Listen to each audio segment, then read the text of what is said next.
जैतपुर में ऑर्थरेटिक फाउंडेशन के कार्यालय पर बड़ी धूमधाम से गांधी जयंती व गांधी जी की मूर्ति पर सभी ने फूलमाला अर्पित की। तो वहीं फाउंडेशन के चेयरमैन इमरान सैफी ने एक अनोखी पहल की है, जिसमें पार्टी के सभी कार्यकर्ताओं को पगार मिलनी चाहिए, क्योंकि कार्यकर्ता पार्टी के लिए अपना समय खराब करता है और बाद में वही पार्टी वाले उसको पूछते तक नहीं है।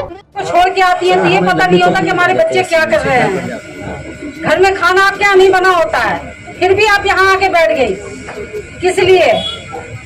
मेहनत कर रही हैं, मैं भी मेहनत कर रही हूँ, लेकिन हमें पार्टी की तरफ से कभी कुछ नहीं मिला है। तो आज मैं पार्टी से यही कहना चाहती हूँ कि हम लोग इसलिए नहीं है, लेडीज इसलिए नहीं है कि हम अपने घर दरवाजे को छोड़ के अपने बैठक किया आपने, कार्यकर्ता बैठक। उद्देश्य यही है, जो राजनीतिक दल हैं जो शोषण कर रहे हैं कार्यकर्ताओं का, हम उसके बिल्कुल खिलाफ हैं और हमारी कोशिश है कि ये शोषण को हम बंद कराएंगे। दूसरा आपने क्या है?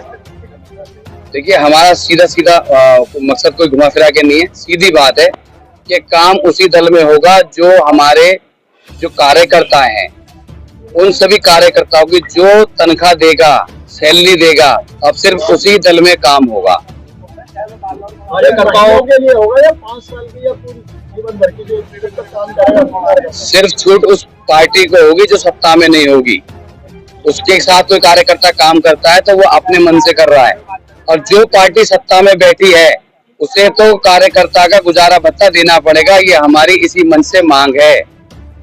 कार्यकर्ता बैठा, जो कार्यकर्ताओं को आपने पगार की बात करी है, तो पहली बार ऐसा हुआ है हिंदुस्तान के अंदर जो पगार देंगे आप, क्या कहेंगे इसके बारे में?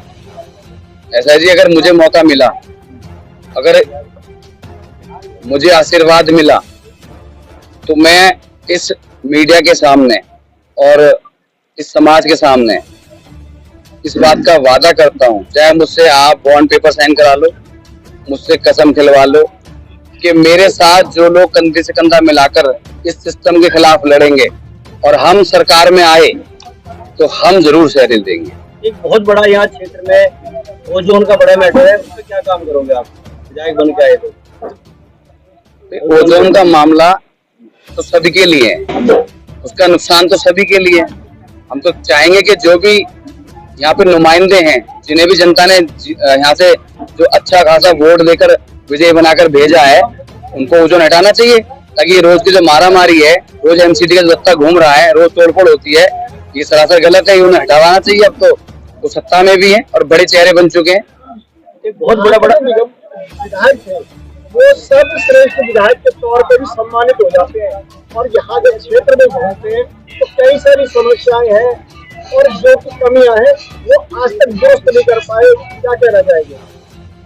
देखिए, जो भी समस्या विधानसभा के अंदर है, मेरा मानना ये है कि 93 से जो विधानसभा बनी थी दिल्ली के अंदर, और आज 2024 चल रहा है, तो अगर आज भी समस्याएं खड़ी हैं तो मैं आप सबके माध्यम से पूछना चाहता हूं, तो फिर इन विधायकों ने करा क्या है?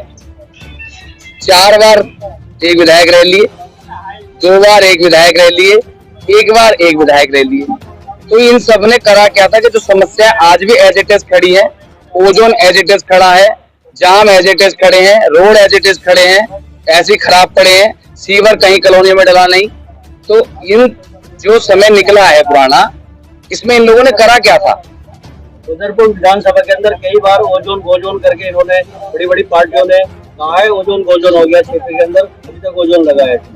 देखिए, मैंने उसका जवाब दे दिया, ओजोन का पूरी तरीके से ओजोन खत्म होना चाहिए। जी, पुराने सामाजिक कार्यकर्ता है और काफी पार्टियों से जमीनी स्तर से जुड़े रहे और काफी साल से आप सोशल एक्टिविटी के तौर पर भी बहुत आपने वर्क किए। आज आपका पूरा स्पीच एक जज्बाती स्पीच आपने दिया है, और मैं जहाँ तक समझता हूँ कि जो किसी भी राजनीति के गैर राजनीतिक दल की तरफ से दिया गया एक ऐसा स्पीच जिसमें कार्यकर्ताओं का दर्द आपने अपनी जबान से सुलझाया है, तो बहुत अच्छा आपका ये जो आपने बारे में अपनी राय पेश की।